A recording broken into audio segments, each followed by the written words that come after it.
Ferrari contemplates predefined color combinations to stop the rise of strange cars. Jesus. Ferrari putting limits on how flashy their customers can get is pretty wild. But then, again, who wants to risk having to see a purple and lime green, leopard print, camo, SF90 Stradale with a fucking hot pink spoiler?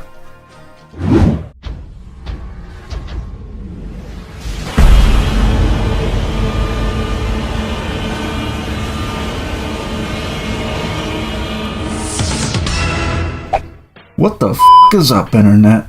Welcome to the channel, and thank you for checking out this episode of Crazy Ass News. The whole idea behind this series is that I scour the internet for crazy, recent, under-the-radar news stories that I don't know anything about.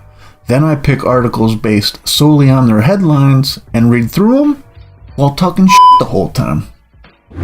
Ferrari is contemplating refining its personalization scheme to protect its brand as the carmaker seeks to find a balance between protecting its exclusivity and servicing a lucrative customization market. Yeah, I mean, I get why they want to protect their brand. Like, if you're somebody who buys a Ferrari that can swing that, do you really want to be associated with some of the shit you see on the roads? Right? Like, if you've ever played GTA and you know how fucking crazy people get with paint fucking customization, and now with wraps and fucking all that kind of shit, and like so many like young people with money nowadays, like, yeah, they're putting some wild shit on the road. And if you want to sell Ferraris, you probably are worried that your clientele are going to be like, I don't want to be associated with these motherfuckers. I'll buy a Lambo. The Italian carmaker is growing weary of its drivers' increasingly garish customization requests, and its CEO is keen to take steps to narrow the scope of its own color offerings as a result. Oh, so they're trying to... Oh, customers are trying to get their shit customized in certain ways. Garish? Interesting. So I'm guessing they just buy them stock a certain way, and then maybe Ferrari keeps track of them somehow, like through social media, because people that own a Ferrari are going to post pictures of the shit. And that's how they find out if the shit's been customized. But people are asking to customize it when they're buying it. Yeah, interesting. That's not something I expected.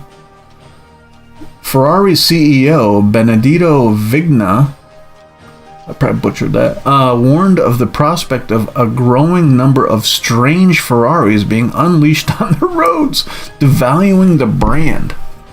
Yeah, it's like if you move into a neighborhood, or if you just have a nice house in a neighborhood, and then people start moving in, and it's like an HMO?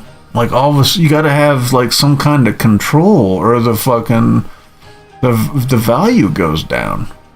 But then again, not really, because if you have like a straight stock Ferrari and you have all these wacky ones on the road, that's gonna make your car more valuable, I think, wouldn't it? Because it's like normal. Like, oh, there's a normal one, that's the one I wanted. I don't want one of these crazy ass ones. I don't know. That's kind of weird.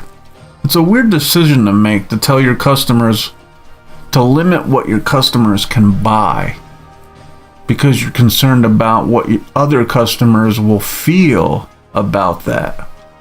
It just seems strange. We have been thinking internally maybe to predefine the color combinations. We have to pay attention because we have to defend the values and the identity of the brand. We will not make a strange car for sure, Vigna said on an analyst call. So when he says strange car, I'm assuming he means paint jobs and like, you know what I mean? You can get like different aftermarket parts. But if they're not offering that, I don't know how they can control it other than blacklisting people. Like if they follow them on social media and find out that they've customized their car when that wasn't what they wanted them to do, I guess they could block them from buying a Ferrari down the road somehow. That just seems counterproductive. Like why would you want to limit your customers from customizing a car that they're trying to buy from you for a lot of money? Because you're worried about what regular customers are going to think? Because it may devalue the brand? I don't know. I feel like it would make people want to buy the regular ones more. Because then the regular ones start to stand out more than the crazy ones, right? Ferrari grossed around 1.3 euros. I don't know what that is. $1.35 billion from personalization last year, accounting for about a fifth of overall revenues. Yeah, why are you shooting yourself in the foot? Just by, you're already making the car, and so you're throwing some different paint and maybe some fucking, I don't know what all they're doing to the personalization is, but to make $1.3 billion and then just be like, nah, we don't really want to do this anymore, seems kind of crazy to me, right? The car maker would rather personalizations were made on its terms, though it has struggled to talk down some customers. Yeah, people want what they want. If you're somebody that can afford a Ferrari, you've been thinking about that fucking car for a minute, and you want it a certain way, and you're gonna pay good money for it. I feel like it's dumb for Ferrari to be like, nah. They've struggled to talk people down. So if you call up Ferrari saying, yo, I want to drop this $500K on one of your cars, they're gonna be like, well, look, it has to be. That just seems stupid. Am I faded? There are some places in the world where they like to have a set menu. There are other places where they want a la carte and to be free to select what they want. Yeah, but you're limiting your customers. It's not the same. Like if you go to a place where you can get a la carte, you can probably still get the same. You can still they have a set menu also. And I feel like that's the way to, I just don't understand. Like, why would you limit your customers? Exclusivity? But like, if you go crazy with a Ferrari, you're the only one with it that crazy. That's the exclusivity. That's why people want to do that. This seems stupid, man. To be honest. For someone that's making as much money as Ferrari is, with their track record, this just seems like a dumbass idea. On Ferrari's earnings call on Tuesday, Vigna said carbon finishes were also an increasingly appealing personalization. In addition to protecting the brand, Vigna said that he wanted to preserve the value of second-hand Ferraris, which are often traded by owners for new models. Oh, so he wants just like carbon fiber finishes? Is that just like panels that are like that look carbon fiber he's talking about? Or is that what the body's made of? So he wants, like, people are going to bring it back and say, hey, I want to trade this in for a new one. That's on you. It's your discretion to decide what the car's worth when they come back to you with it. I mean, I'm not a business guy, really, so I guess I'm just kind of like, I'm just confused how this is a win for Ferrari. It sounds dumb. Just limit, like if you went into Burger King, who says you can have, well, let's not use it because they say you can have it your way. Let's go, I don't know, any burger place, and you want a burger and you like your burger a certain way, or you want your burger a certain way, and the restaurant tells you, I can't give it to you that way. Wouldn't you just leave and go somewhere where you can get it that way? Or there's people behind you in line that are like, ugh, he can get his burger like that? Ooh, I'm going somewhere else. Like, what? That doesn't make any sense. Who makes purchasing decisions based on how other people buy the same shit? I'm confused. I mean, this is rich people stuff. Well, I just don't understand it, maybe. Different language. There are some combinations that are not liked or loved by the second potential buyer, says Vigna.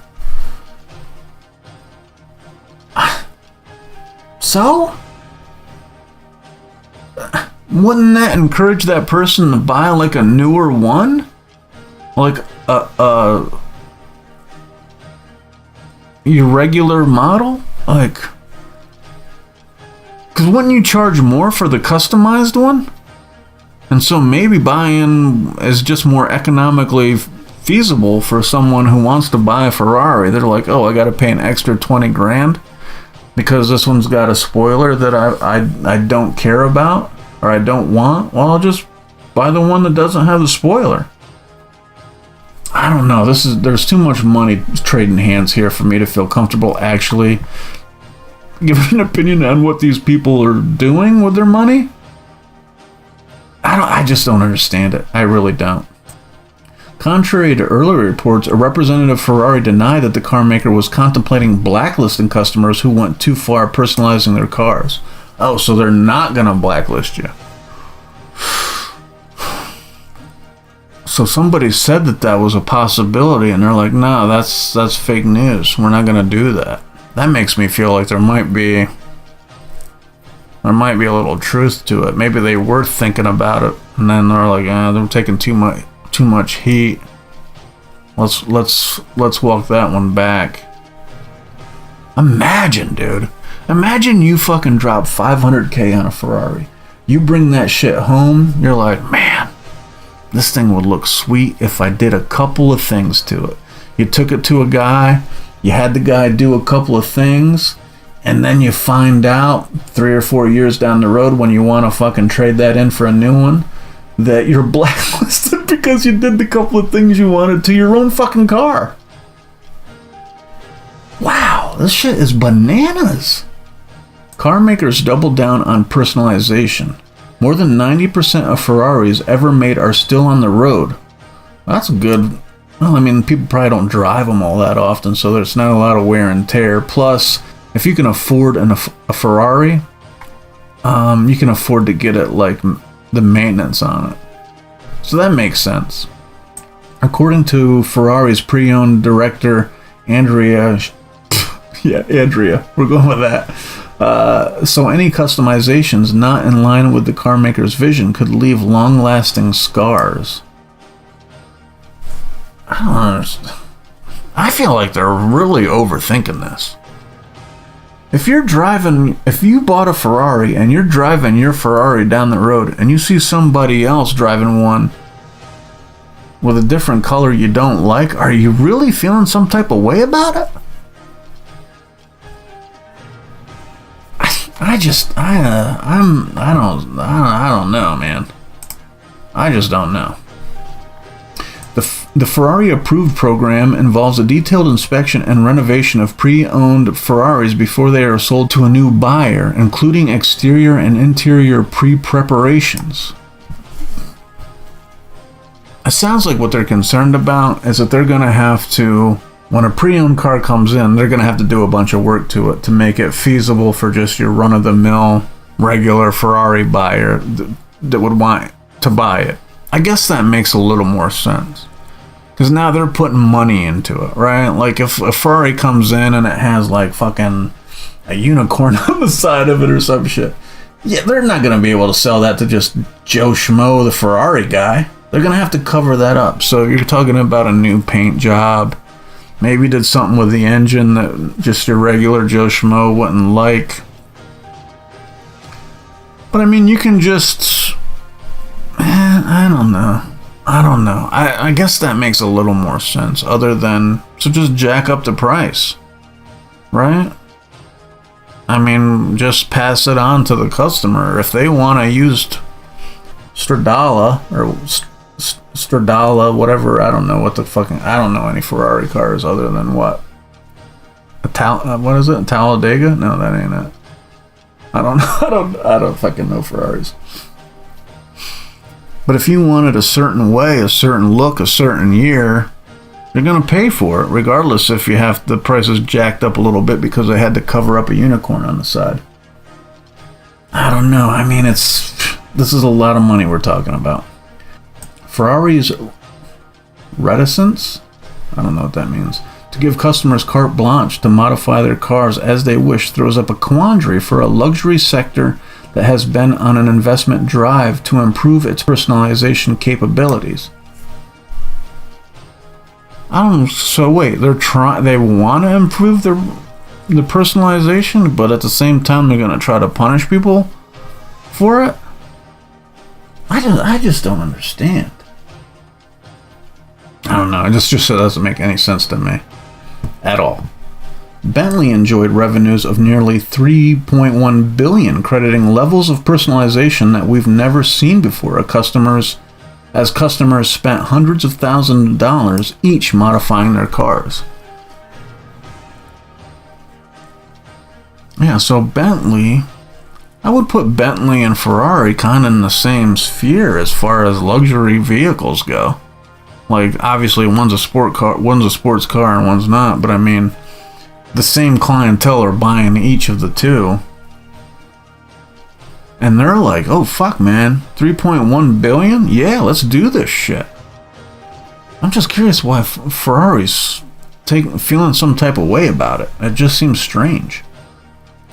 Luxury car makers have pledged to double down on their ability to serve their super rich buyers' quirky, expensive preferences, bringing more of this lavish spending in-house and away from third parties. Yeah, that's the thing. If you're not personalizing it, even if you blacklist them down the road, you're losing out on the money that that customer's using to personalize their car from some like custom place. I just feel like you're shooting yourself in the foot. It doesn't make any sense. Jaguar Land Rover announced in January a $81 million investment at two of its sites to expand its paint capacity, which would allow drivers to paint their cars the same color as their private jet or yacht. Jesus Christ. Now I'm really uncomfortable talking about this subject. Oh my god. Imagine being like, the yacht and the private jet are gray. Do we want a gray Bentley or a gray Land Rover? What? Jesus. $81 million to at two of its sites to expand its paint capacity? What the fuck is in this paint? $81 million to add on to their fucking garage so they can paint cars different colors? What? Why is it so expensive? Your private jet or your yacht. Jesus Christ, imagine shopping like that. I don't even care if my shoes or my t-shirt match. These motherfuckers like, I got my private jet and yacht have to match my fucking Jaguar. Christ. In the same month, Rolls-Royce announced a $376 million investment in its UK Goodwood factory focused on bespoke models, allowing its global customers to craft an entirely original motor car. Whoa, so you can just... Rolls-Royce will let you just design your own fucking car? $376 million investment in one factory. I mean, yeah, that's probably going to pay for itself because you're going to get some crazy combinations. I'm curious about that. I don't know, man. Am I fated for thinking that Ferrari is fucking up? Why would Rolls-Royce, Bentley, Jaguar, Land Rover, why would they be pro fucking personalization? And Ferrari being such a fucking stick in the mud about it. I don't get it. You would think that they would be all about it. Like I said, just the threat of third-party stuff. Like, I wonder how much money, like, Ford loses when you have, like, say, Celine and fucking these other third parties that are fucking buying their cars, modifying them, and selling them at a way higher price. Like, wouldn't you want that business yourself if you're the car maker? Maybe Ferrari's right and I'm wrong. I don't know. I just feel like If you have the money to buy a Ferrari, you should be able to fucking do whatever the fuck you want with it. Just when you think you've heard it all. Jesus. Let me know what you think about this crazy ass story in the comments. But that's all I have for now. I'll catch you on the next one. Later.